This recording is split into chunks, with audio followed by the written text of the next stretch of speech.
Sir, ദോഹയിൽ ഹമാസിനെ ഒറ്റിയത് അല്ലെങ്കിൽ അവരെ അറ്റാക്ക് ചെയ്യാനുള്ള എല്ലാ പദ്ധതിയും ഒരുക്കി കൊടുത്തത് ഖത്തർ തന്നെയാണ് എന്നൊരു സിദ്ധാന്തം വരുന്നത് ശരിയാണോ?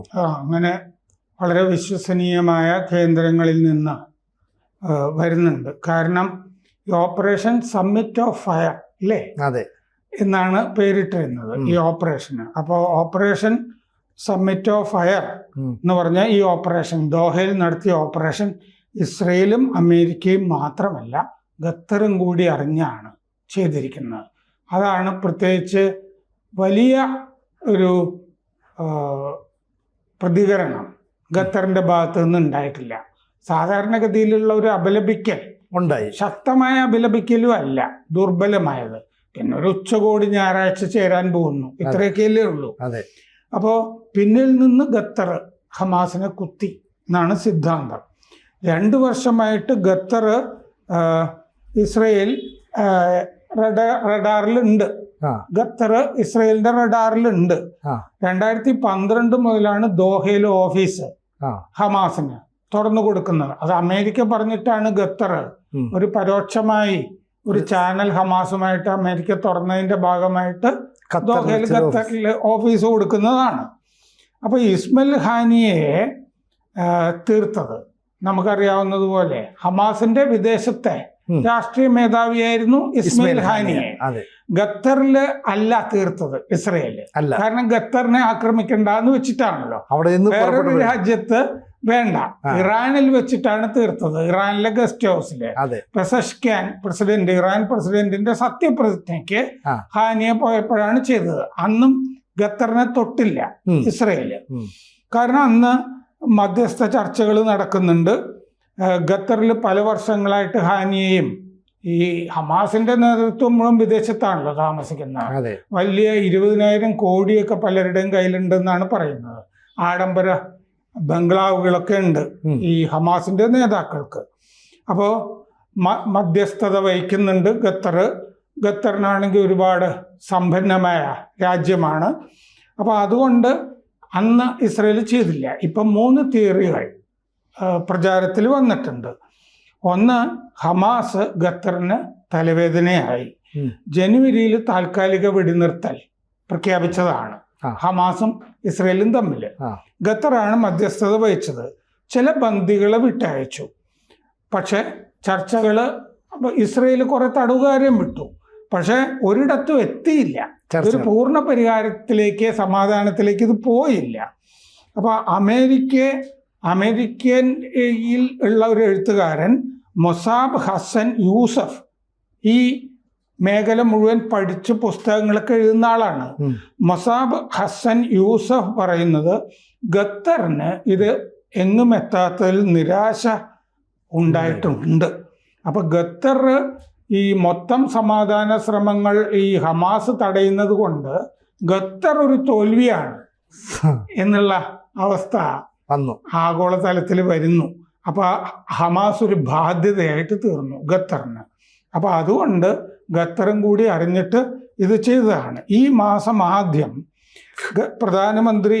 ഖത്തറിന്റെ പ്രധാനമന്ത്രി ഷെയ്ഖ് മുഹമ്മദ് ഹമാസിനോട് പോസിറ്റീവായിട്ട് കാര്യങ്ങൾ നീക്കണം എന്ന് പറഞ്ഞിരുന്നു. പക്ഷെ ഹമാസ് പോസിറ്റീവായിട്ടല്ല നീക്കുന്നത്, വലിച്ചു നീട്ടിക്കൊണ്ടിരിക്കുകയാണ്. ഇപ്പോഴും ഏറ്റവും അവസാനം വിറ്റ്കോഫ് കൊണ്ടുപോയി ഒരു സമാധാന ഖത്തറിന് കൊടുത്തില്ലേ സമാധാന നിർദ്ദേശം. അപ്പോഴും അവര് അതിൻ്റെ അകത്ത് പലതും പറഞ്ഞത് തടയുകയാണ് ചെയ്തിരുന്നത്. കാരണം ഇസ്രയേൽ പറഞ്ഞത് ബന്ദികളെ മുഴുവൻ വിട്ടുകൊടുക്കണം എന്നുള്ളതാണല്ലോ. ആയുധം താഴെ വെക്കണം ഹമാസ്. ഇതാണ് ഇസ്രയേലിന്റെ കണ്ടീഷൻ. അവരതിന് തയ്യാറല്ല. ഞങ്ങൾ മുഴുവൻ ബന്ദികളെയും വിടില്ല എന്നുള്ള നിലപാടിലായിരുന്നു അവര്. പിന്നെ ഗലീൽ അൽ ഹയ്യ ചർച്ചകളിലൊക്കെ ഉണ്ടായിരുന്നു. പക്ഷെ ഹയ്യ അവിടെ ചർച്ചകളിൽ ഉണ്ടായിരുന്നു എന്നുള്ളത് കൊണ്ട് തന്നെ 3 രാജ്യങ്ങളും അറിഞ്ഞിട്ട് ഹയ്യയെ തീർക്കാൻ വേണ്ടിയിട്ട് തന്നെയുള്ള ആക്രമണമായിരുന്നിരിക്കാം അത്. ട്രംപിനും യുദ്ധം എങ്ങനെയെങ്കിലും തീർക്കണം, ഹമാസും ഒക്കെ ആയിട്ടുള്ള. അദ്ദേഹം സമാധാനത്തിന്റെ നൊബേൽ ആഗ്രഹിക്കുന്ന ആളാണല്ലോ. ഇസ്രയേലിന് ട്രംപിന് യുദ്ധം തീർക്കണം, ഇസ്രയേലിന് ഹമാസിനെ തീർക്കണം, ഖത്തറിനാണെങ്കിൽ തലയൂരണം ഇതിൽ നിന്ന്. ഇത് 3 നടക്കുന്ന പരിപാടിയാണ് ഇപ്പം നടക്കുന്നത്. അല്ലേ? അതെ ഹമാസിനെ തീർത്തുകൊണ്ടിരിക്കുകയാണ് ഇപ്പോൾ. അതെ അതോടുകൂടി യുദ്ധവും തീരുമല്ലോ. ആ മറ്റേ ട്രംപിന്റെ ദൗത്യവും പൂർത്തിയാവും. ഖത്തറിന്റെ തലയൂർ എന്നുള്ളതും പൂർത്തിയാവും. ഹമാസിനെ തീർക്കുന്നു എന്നുള്ള ഇസ്രായേലിന്റെ ലക്ഷ്യവും പൂർത്തിയാവും. അപ്പൊ മൂന്നും തീരും. പിന്നെയുള്ള തിയറി, ഖത്തർ അറിഞ്ഞു എന്ന് ഈ ഓപ്പറേഷൻ സമ്മിറ്റ് ഓഫ് ഫയറിന്റെ പോക്ക് രീതികൾ കണ്ടാലും മനസ്സിലാവും. കാരണം ഒരു വിദൂര സ്ഥലത്തെ, ഖത്തറിന്റെ അകത്തൊരു വിദൂര മേഖലയിലെ രഹസ്യ സങ്കേതം അല്ല ആക്രമിച്ചിരിക്കുന്നത്. ദോഹ നഗരത്തിലെ ഒരു കെട്ടിടമാണ് ആക്രമിച്ചിരിക്കുന്നത്. തലസ്ഥാനത്തെ പ്രധാനപ്പെട്ട ഒരു സ്ഥലത്ത് അല്ലേ? അറിയാതെ വരില്ല അത്. കാരണം തലസ്ഥാനമാണ്. ദോഹയിലെ ഒരു റെസിഡൻഷ്യൽ ഏരിയയിലാണിത്, ജനവാസ കേന്ദ്രത്തിലാണ്. സ്കൂളുകൾ, എംബസി, പിന്നെ ബിസിനസ് ജില്ലയാണത്. അപ്പോൾ അൽ ഉദൈദ് താവളം ഉണ്ടല്ലോ, അമേരിക്കയുടെ താവളം അൽ ഉദൈദിലാണ്. ഗൾഫിലെ ഏറ്റവും വലിയ താവളമാണ്. ആ താവളത്തിൽ നിന്ന് 25 കിലോമീറ്ററേ ഉള്ളൂ ഈ സ്ഫോടനം നടത്തുന്ന സ്ഥലത്തേക്ക്, ഹമാസിന്റെ ആസ്ഥാനത്തിന്. അടുത്ത സ്ഥലത്താണ്. അപ്പൊ എന്താന്ന് വെച്ച് കഴിഞ്ഞാല് ഒരു വലിയ ആക്രമണം നടത്തി കഴിഞ്ഞാൽ അമേരിക്കയുടെ ഒരുപാട് അസറ്റ്സ് ഉണ്ട് അവിടെ, അത് നഷ്ടപ്പെടാൻ പാടില്ലല്ലോ. അപ്പൊ അമേരിക്ക അറിഞ്ഞിട്ടുണ്ട്. അവിടെ ഖത്തറിൽ അത് നഷ്ടപ്പെടാൻ പാടില്ല എന്നുള്ള ആരുടെയും കൂടി താല്പര്യമാണ്, ഖത്തറിന്റെയും കൂടി താല്പര്യമാണ്. അപ്പൊ അതറിയാതെ വരില്ല. അപ്പോ പോഷ് ഏരിയയാണ് അത്. അവിടെ ആക്രമണം നടത്തുമ്പോൾ ഖത്തറിനോട് പറഞ്ഞിരിക്കുമല്ലോ, ഏകോപനത്തിനും ഖത്തർ വേണം. അപ്പോൾ 15 വിമാനങ്ങൾ, 10 ബോംബുകൾ. ഖത്തറിലാണെങ്കിൽ അമേരിക്കയുടെ പാട്രിയറ്റ് താഡ് ഒക്കെ ഉണ്ട് അല്ലേ? അതിനെയും ഒന്നും ബാധിക്കരുത്. അപ്പോൾ ഖത്തറിലുള്ള പാട്രിയറ്റ് താഡ് സംവിധാനങ്ങൾ ഈ വരുന്ന ഇസ്രായേൽ വിമാനങ്ങളെ ഈ പ്രതിരോധിക്കാത്തത് എന്തുകൊണ്ട്? ഇത് കണ്ടില്ലേ എന്നുള്ള ഒരു പ്രധാനപ്പെട്ട ചോദ്യമല്ലേ. വലിയ സംവിധാനങ്ങളുണ്ട്, ഇത് കണ്ടില്ല, തടഞ്ഞില്ല എന്നുള്ളത്. പക്ഷെ ഈ അമേരിക്ക കൊടുക്കുന്ന ആയുധങ്ങളൊക്കെ കൺട്രോൾ ചെയ്യുന്നത് അമേരിക്ക തന്നെയാണ് എന്നുള്ളൊരു തിയറി ഇല്ലേ? അതെ. അപ്പൊ അവരും വേണ്ട, ഞങ്ങളിത് ചെയ്യില്ല എന്ന് പറയുമ്പോൾ അത് ഖത്തറിനോട് പറഞ്ഞിരിക്കുമല്ലോ.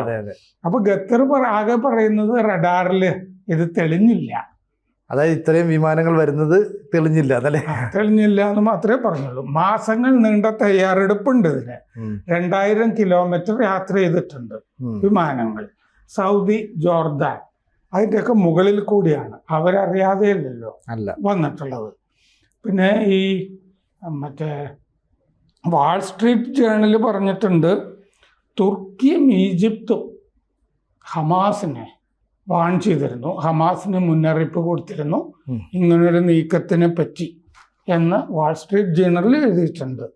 മൂന്നാമത്തത് ഖത്തറിൻ്റെ ഈ ദുർബലമായ പ്രതികരണം, ഖത്തർ അറിഞ്ഞിരുന്നു എന്നുള്ളതിൻ്റെ തെളിവ്. ഒരു പാനിക്കും ഖത്തറിന് ഉണ്ടായിട്ടില്ല. സാധാരണഗതിയിലുള്ള പരിഭ്രാന്തിയോ വിഭ്രാന്തിയോ വലിയൊരു ലംഘനം നടന്നതായിട്ടോ അങ്ങനെ ഉണ്ടല്ലോ ചില രാജ്യങ്ങളിൽ ചില ഓപ്പറേഷൻസും മൊസാദൊക്കെ ചെയ്യുമ്പോൾ ഉണ്ടാകുന്നത് പോലൊരു പാനിക്കില്ല. അടിയന്തരമായ യോഗങ്ങളൊന്നും വിളിച്ചു ചേർത്തില്ല. പിന്നെ വെറുതെ ഒന്ന് അപലപിച്ചു എന്ന് വരുത്തിയത് മാത്രമേ ഉണ്ടായുള്ളൂ. വിദേശകാര്യ മന്ത്രി പറയുകയും ചെയ്തു ഖത്തറിൻ്റെ, ഇനിയും ഞങ്ങൾ മധ്യസ്ഥതയ്ക്ക് തയ്യാറാണ് എന്ന് പറഞ്ഞു. അത് സാധാരണഗതിയിൽ അറിഞ്ഞില്ലായിരുന്നുവെങ്കിൽ വേറൊരു വിദേശ രാജ്യം വന്നൊരു പാതകം ചെയ്തതാണെങ്കിൽ ഞങ്ങൾ ഇനിയും മധ്യസ്ഥതയ്ക്ക് തയ്യാറാണെന്ന് പറയാൻ സാധ്യതയില്ലായിരുന്നു. സാർ, ഇപ്പോൾ ഈ അറബ് ഉച്ചകോടി നടക്കുന്നു. അപ്പോൾ അറബ് ഉച്ചകോടി എന്ന് പറയുന്നത് ഞായർ തിങ്കൾ 2 ദിവസങ്ങളായിട്ട് നടക്കുന്നു. എന്നിട്ട് ശക്തമായിട്ട് ഞങ്ങൾ അപലപിക്കുന്നു. സൗദി അറേബ്യ, UAE അടക്കമുള്ള രാജ്യങ്ങൾ പറയുന്നു നമ്മുടെ, അതായത് ഈ ഖത്തറിൻ്റെ പരമാധികാരത്തെ, സ്വാതന്ത്ര്യത്തെയൊക്കെ വെല്ലുവിളിക്കുന്ന നീക്കമാണ് ഇസ്രായേൽ നടത്തിയതെന്ന്. അങ്ങനെയാണെങ്കിൽ ഇവർ എല്ലാം കൂടെ ചേർന്നിട്ട് ഇസ്രായേലിനെതിരെ ഒരു പടപ്പുറപ്പാട് നടത്തുമോ? ഇല്ല, ഒരു പ്രമേയം വരും. പടപ്പുറപ്പാടിന് ഇവരുടെ കയ്യിലുള്ള പട എന്ന് പറഞ്ഞു കഴിഞ്ഞാൽ ആരുടെ പടയാ? അമേരിക്കയുടെ. അമേരിക്ക ചെങ്കടലിൽ വിമാനവാഹിനിയൊക്കെ ഉള്ളത് നമ്മൾ ചർച്ച ചെയ്തിട്ടുള്ളതാണ്. പിന്നെ ആക്രമിക്കണം എന്നുണ്ടെങ്കിൽ ഹൂത്തികളല്ലേ? ഹൂത്തികളെന്ന് പ്രധാനമന്ത്രി, ഇപ്പോഴാണ് ഞാൻ മറ്റേ പട്ടികയൊക്കെ വായിച്ചത്, ആ പ്രധാനമന്ത്രിയുടെ കൂടെ 11 മന്ത്രിമാര് മരിച്ചിട്ടുണ്ട്. ആ മന്ത്രിസഭയെ ഇല്ലാതായി പോയിട്ടുണ്ട്. അപ്പൊ ഹൂത്തികൾക്ക് ഇപ്പൊ നേതാവില്ല നിയന്ത്രിക്കാനൊക്കെ. അപ്പൊ ഈ മലപ്പുറത്തൊന്നോ മറ്റോ അയച്ചു കൊടുക്കണം. ഇനി ഇപ്പൊ ദോഹയിൽ ആക്രമണം നടത്തിയതിന്റെ തൊട്ട് പിന്നാലെ വീണ്ടും യമനിലേക്ക് ഒരു ആക്രമണം കൂടി ഇസ്രായേൽ നടത്തിയിരുന്നു. അപ്പൊ അങ്ങ് തീർത്ത് കെട്ടുക എന്നുള്ളതായിരിക്കും ലക്ഷ്യം. അതാണ്. അപ്പോൾ ഹൂത്തികളെയും കൂടി തീർത്തു കഴിഞ്ഞാൽ മൊത്തത്തിൽ ഒരു ശുദ്ധീകരണ പ്രക്രിയ ഉണ്ടാവുമല്ലോ. അതല്ലാതെ അമേരിക്ക സംരക്ഷിക്കുകയാണ് ഈ സൗദിയെ അല്ലേ, അതിനാണ് അവിടെ താവളം. ഖത്തറിനെ സംരക്ഷിക്കാനാണ്. കാരണം മറ്റേ നേരത്തെ ഇറാഖിന്റെ ഭീഷണി ഉണ്ടായിരുന്നല്ലോ, അങ്ങനെയല്ലേ അമേരിക്കയ്ക്ക് അവിടെ താവളങ്ങൾ വരുന്നത്. അമേരിക്കയുടെ താവളങ്ങൾക്ക് പൈസ മുടക്കുന്നത് ഖത്തറൊക്കെ തന്നെയാണ്. അതത് രാജ്യങ്ങളാണല്ലോ മുടക്കുന്നത്. ജപ്പാനിൽ 2ാം ലോക യുദ്ധത്തിന് ശേഷം അമേരിക്കയുടെ താവളം ഉണ്ടല്ലോ, ഭടന്മാരും, അവരല്ലേ പൈസ മുടക്കുന്നത്. ജപ്പാനാണ് പൈസ മുടക്കുന്നത്. എന്താ ഓസിന് ചെയ്തു കൊടുക്കുമോ? അപ്പൊ അതുകൊണ്ട് ഇവര് തന്നെ പൈസ മുടക്കിയിട്ട് അവരുടെ സുരക്ഷയ്ക്ക് വേണ്ടിയിട്ടാണ് അമേരിക്കയുടെ താവളങ്ങൾ, കപ്പൽപ്പടയൊക്കെ അവിടെ നിൽക്കുന്നത്. അല്ലാതെ ഇസ്രയേലിനെ ആക്രമിക്കാനല്ലല്ലോ. അപ്പൊ ഇസ്രയേലിനൊരു പണി കൊടുക്കണം എന്നുണ്ടെങ്കിൽ ഇവർ അമേരിക്കയോട് ചെന്ന് പറഞ്ഞിട്ട് നിങ്ങൾ ഇസ്രയേലിനെ ആക്രമിക്കണം എന്ന് പറയണം. അല്ലാതെ സ്വന്തം നിലയ്ക്ക് ശേഷിയൊന്നുമില്ല ഈ അറബ് രാജ്യങ്ങൾക്ക്. അപ്പോൾ അമേരിക്കയുടെ വലിയ സുഹൃത്തല്ലേ ഇസ്രയേൽ. അമേരിക്ക അറിഞ്ഞിട്ടാണ്. ഞാൻ പറയുമ്പോഴേക്കും സംഗതി നടന്നുപോയി എന്നല്ലേ ട്രംപ് പറഞ്ഞു എന്നുള്ളതിന്റെ വ്യക്തമാക്കിയിട്ടുണ്ട്. ഉച്ചകോടി നനഞ്ഞ വടക്കമാവും. അത് അത്രയേ ഉള്ളൂ. ഒരു പ്രമേയം പാസാക്കി നേരത്തെ ഇ.പി. ജയരാജനൊക്കെ പറഞ്ഞ പോലെ ചായയും പരിപ്പോടെ കഴിച്ചിട്ട് പോകും, പിരിയും. കൂടുതൽ വാർത്തകളും വിശേഷങ്ങളും നിങ്ങളിലേക്ക് എത്താൻ ABC മലയാളം സബ്സ്ക്രൈബ് ചെയ്യുക, ബെൽ ബട്ടണും അമർത്തുക.